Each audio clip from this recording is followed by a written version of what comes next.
ওদালগুৰি এতিয়া বিটিচি চৰকাৰৰ যি চাৰ্জিং ষ্টেচন এইটো বনোৱা আৰম্ভ কৰিছে। এইটো হোৱাৰ লগে লগে ওদালগুৰিৰ পৰা আমি বেৰগাঁও দিব পাৰিম, তেজপুৰো দিব পাৰিম, মংগলদৈও দিব পাৰিম, গুৱাহাটীও দিব পাৰিম।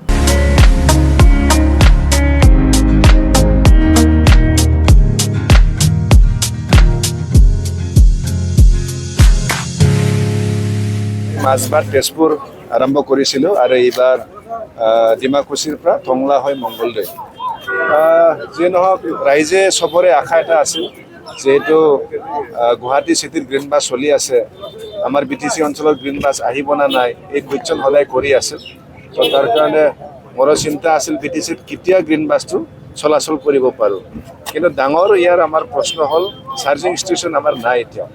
য'ত য'ত চাৰ্জিং ষ্টেচন দিব লাগে এইখিনি আমি দিব পৰা নাই।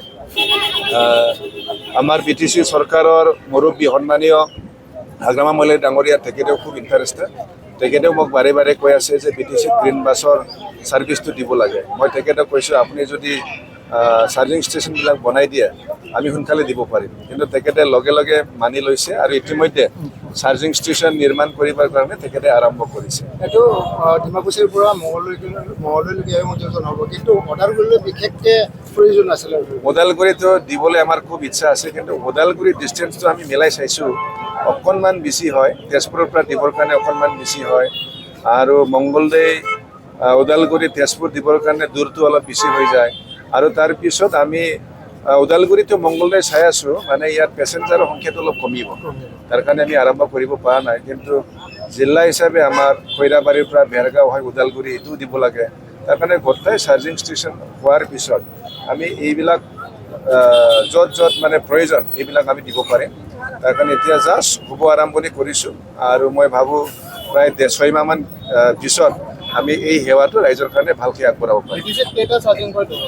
বিটিচি চৰকাৰে এতিয়া 6টা আৰম্ভ কৰিছে। অকল বিটিচি চৰকাৰৰ পৰা হ'ব এইটো নহয়, আমাৰ অসম চৰকাৰৰ তৰফৰ পৰা আমাৰ বিভাগৰ পৰা আমাৰ PME ড্ৰাইভ বুলি এটা আঁচনি আছে। এই আঁচনিৰ যোগেদি ইতিমধ্যে আমি টেণ্ডাৰ এৰি দিছোঁ আৰু ইতিমধ্যে টেণ্ডাৰৰ ডেট শেষ হৈছে। ইণ্টাৰেষ্টেড মানুহবিলাকে আগবাঢ়ি আহিব আৰু এইটো ফাইনেল এলটমেণ্ট হোৱাৰ পিছত আমাৰ ৰাজ্য চৰকাৰৰ তৰফৰ পৰাও যথেষ্ট চাৰ্জিং ষ্টেচন বনোৱা হ'ব। চাৰ্জিং ষ্টেচন বিটিচিত এখনো এতিয়াও ফাংচনেল হোৱা নাই, কিন্তু বাছৰ সেৱাটো আমি ইতিমধ্যে আৰম্ভ কৰিছোঁ। এইটো হ'ল মাজবাট তেজপুৰ মাজবাট। এইটো চলি আছে যোৱা 6টা মাহৰ পৰাই এইটো চলি আছে। ওদালগুৰিৰ কাৰণে কিন্তু প্ৰথমবাৰৰ কাৰণে ওদালগুৰি এতিয়া বিটিচি চৰকাৰৰ যি চাৰ্জিং ষ্টেচন এইটো বনোৱা আৰম্ভ কৰিছে। এইটো হোৱাৰ লগে লগে ওদালগুৰিৰ পৰা আমি বেৰগাঁও দিব পাৰিম, তেজপুৰো দিব পাৰিম, মংগলদৈও দিব পাৰিম, গুৱাহাটীও দিব পাৰিম। স্যাৰ আতিঘাট বাঙালীপাৰা গুৰেশ্বৰ হৈ পাম নেকি স্যাৰ?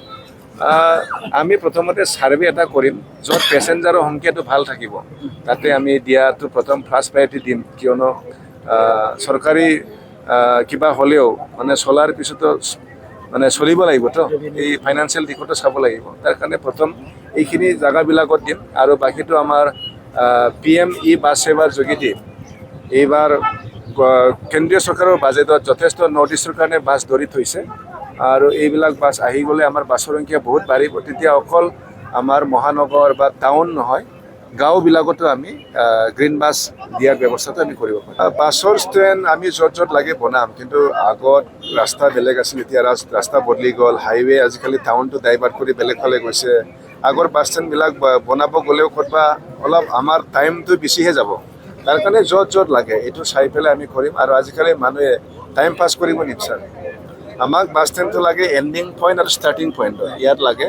তাৰ কাৰণে প্ৰথমে আমাৰ চাৰ্জিং ষ্টেচনবিলাক হৈ লওক আৰু এইটো হোৱাৰ পিছত য'ত য'ত লাগে এমিনিটিজ ৰাইজক এইবিলাক আমি কৰাৰ ব্যৱস্থা আমি কৰিম। বাছৰ ভাড়াটো বৃদ্ধি হৈছে নে নাই মই ডিটেইলছ লোৱা নাই, কিন্তু আমাৰ ট্ৰেন্সপৰ্ট বিভাগৰ পৰা বাছ বৃদ্ধি হোৱাৰ কোনো তেনেকুৱা সিদ্ধান্ত হোৱা নাই।